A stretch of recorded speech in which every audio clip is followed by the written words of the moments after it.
Hi, everybody, and welcome. And thank you for joining our Parents Guidance on Missing and Exploitation. My name is Kaisha Sadler. I'm a Missing Returns Officer who works alongside the Exploitation Hub of City of Wolverhampton Council. Today, we'll just give you a brief overview of the tips, signs of exploitation, and what will happen if your child was to go missing. Before I start, some of these things that I will explain and go into depth may not um, relate to your child who goes missing, but it's just giving you a varied overview of what might take place if these things was to happen. So, first off, some signs of exploitation that you might see in your child. If you do see these signs, it may be a sign of exploitation, but it might be other signs of, there may your child might be struggling at school, or there may be bullying taking place, or there may be, some controversy that's happening outside of the home, or maybe there's some issues inside of the home that we might want to consider.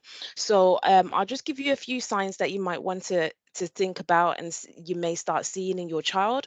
So they might start skipping school. They might start staying out late or overnight without your consent. And they may start in receiving unexplained gifts and money. That could mean new trainers, new clothes, new watches, new jewelry, and also maybe starting to take a lot of drugs, start to drink alcohol, or maybe gaining vapes, which is a new craze for our young people, is finding vapes. Obviously they're not of an age where they can purchase vapes um, at the shops, so finding vapes and how are they getting the vapes. Having secretive behavior. If you know your child is very open, comes home, has a little chat with you after school, and is starting not to do that, that's a massive sign that something might be taking place. Inappropriate or sexualized behavior, friendships or relationships with older adults. If you see your child that might be, speaking to somebody online, or maybe going out, being to seeing with someone that may be older than them, going to the park, you might think that that is a massive concern as well. Also, significant changes in their mood and behavior, changes in their appearance. As I said before, they may start wearing, specific clothing that you haven't purchased for them. You may be wondering where that is, or how they got it, where they got it from, how their hygiene is, becoming withdrawn or isolated and having poor mental health. You may start noticing signs of self-harm, low in mood. Lots of time spent on social media as well, talking to friends, which might not necessarily be their friends, and just be somebody that may be grooming them online. They haven't People that they haven't met up with, or they may be thinking about meeting up with these people. You'll notice that your child might not be, speaking to you as much and spending a lot of time on their phone, or even on their laptops, away, maybe in their bedroom, getting really paranoid or really anxious if you touch their technology. Things to also consider. Also, unexplained injuries. Maybe you might see your child come back home and they've got cuts and bruises that they can't explain where they're from, is also a concern. And they might own a second mobile, especially if it's not something that you have purchased for them, or unexplained technology, maybe an iPad, maybe a laptop, things that you know that you haven't got for your child is also a case of concern. Um, they may also be receiving text and phone calls at really strange points of the day. So I always say, if someone's receiving, especially a child is receiving a phone call after about 7, 8 o'clock, that's also a start to be concerning, especially if you start to hear their phone going off 10, 11, even sometimes 12 or 1 a.m. at night. That's massively concerning. I'm going to go on to some tips of what you should do as a parent if you start to see these signs in your child. Oh, actually, I'm going to go on to vulnerabilities of being exploited. So, the vulnerabilities are very simple, really. As I said before, it could be due to bullying, it could be due to things that I might be going on at school. They might be finding it difficult. They might be having pressures of GCSEs and exams. They might be finding it hard to make friends. There might be a mass amount of different reasons why your child may be vulnerable to being exploited. They may be feeling low within themselves. There may be a lack of self-esteem. Um, and also things like going missing regularly from home or even skipping school. That's a massive concern, and that's a massive indicator for us to know that there may be exploitation concerns. They may also be connected or associated with other vulnerable people. They might be known to gangs or have friends that may be in gangs. They might also be carrying knives or know people that may be carrying knives and weapons. They may also have a learning difficulty or have special educational needs. Um, they may be also misusing drugs and alcohol, which then leads them to be vulnerable to and exposed to speaking to people that may be providing them with alcohol and drugs. As I said before, they may be having poor mental health, experiencing abuse at home, or actually witnessing abuse that is taking place at home that includes violence, concerns of being involved in crime and antisocial behavior. These are a lot of different vulnerabilities which can cause your child to experience vulnerabilities of being exploited. So, as I said before, a few tips. So, talk to your children about being safe. I think, it always starts at home, having those conversations, being open, ensuring that your child has a safe place to come and talk to you and just offload and just feel that they can trust you and feel that they can be open enough to express how they're feeling and express what is actually going on. um, Talk to your children about healthy relationships. What do healthy relationships look like? What do friendships look like? What does it look like if your child was to be groomed? What does it look like if someone is trying to speak to your child and take advantage of them?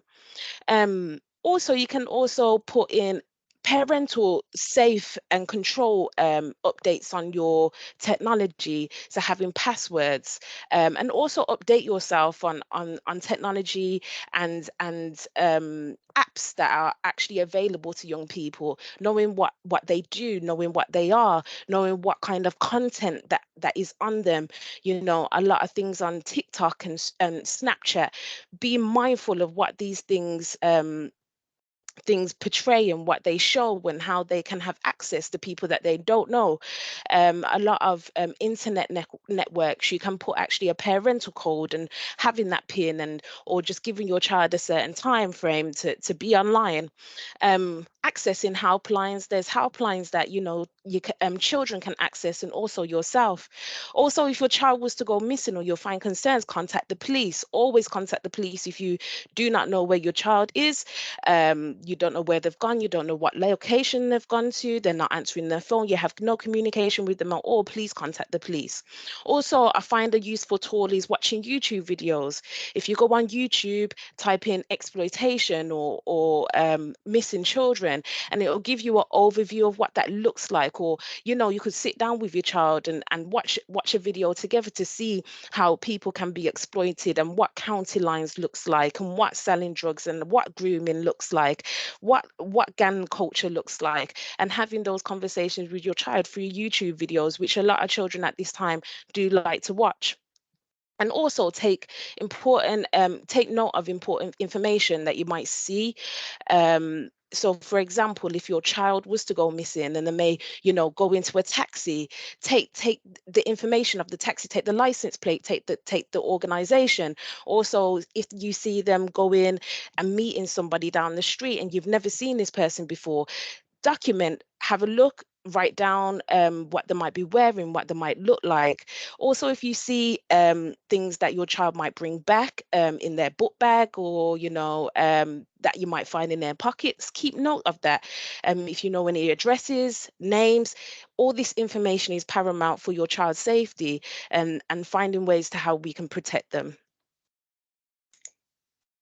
So when a child is found after a missing episode, so you reported your child to the police. I'm very much aware that at that time you're very worried.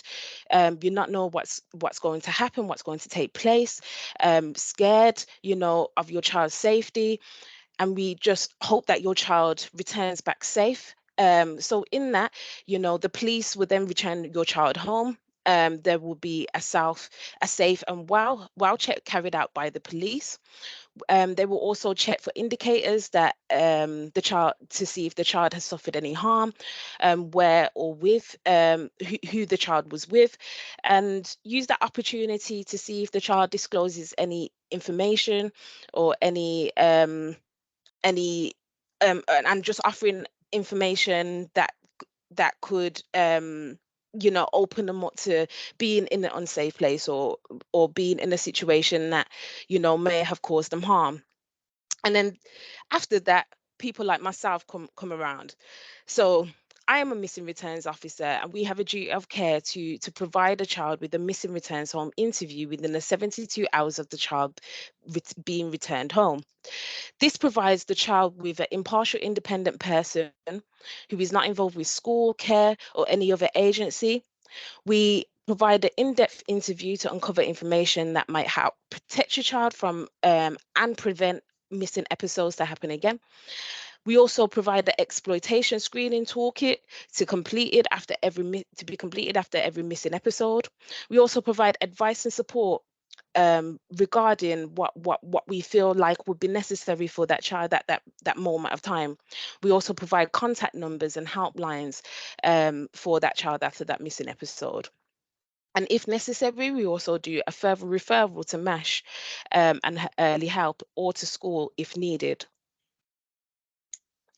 So what that return home interview does, just a brief overview, it really just helps us to understand and address reasons why that child might be running away, whether there is any abuse, neglect, or exploitation taking place, whether they might be involved in gangs or crimes, or even using drugs or alcohol. It also identifies any harm that may have occurred while the child went away, and it also allows professionals to identify actions that needs to take place to address and prevent further missing episodes.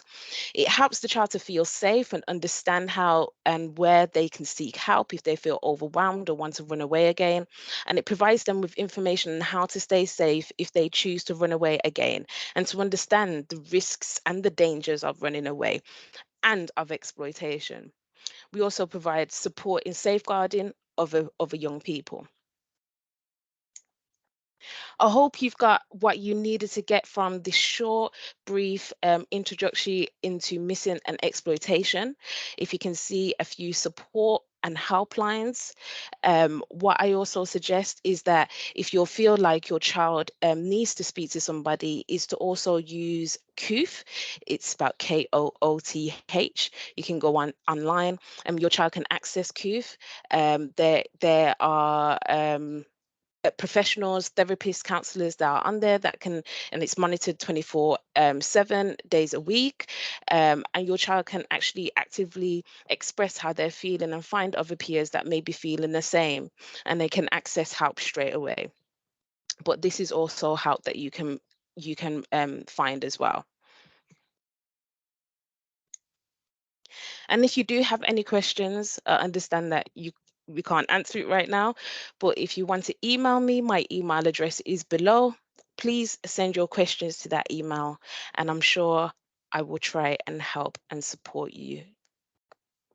Thank you.